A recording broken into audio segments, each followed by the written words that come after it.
नमस्कार, मराठी मीडियामध्ये आपलं स्वागत आहे। मित्रांनो, चंद्रपूरमध्ये काँग्रेसला मोठा धक्का बसला आहे। जिल्हा महिला अध्यक्षा नम्रता ठेमसकर यांनी खासदारावर जातीवादाचे आरोप केले आहेत। तसेच त्यांनी आपल्या पदाचा राजीनामा सुद्धा दिला आहे। जिल्ह्यातील संपूर्ण काँग्रेसला कौटुंबिक मालमत्ता केली आहे अशी टीका नम्रता ठेमसकर यांच्याकडून करण्यात आली आहे।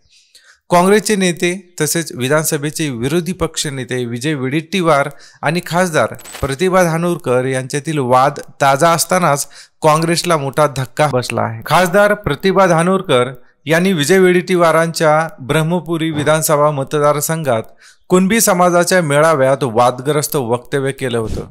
त्याची बरीच चर्चा सुद्धा झाली होती। चंद्रपूर आणि गडचिरोली जिल्ह्यातील अल्पसंख्याक समाज आपल्यावर राज्य करत आहे, त्यामुळे आता परिवर्तनाची गरज आहे असं त्या म्हणाल्या होत्या।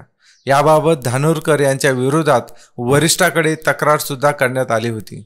तसेच त्यांना दिल्लीत देखील बोलवण्यात आलं होतं। या एकंदरीत बातमीवरून आपल्या लक्षात येऊन जाईल की कशा पद्धतीने काँग्रेसमध्ये अंतर्गत जातीवाद वाढत चाललेला आहे आणि याच जातीवादामुळे काही नेते या जातीवादाला कंटाळून सध्या बाहेर पडताना आपल्याला दिसत आहेत।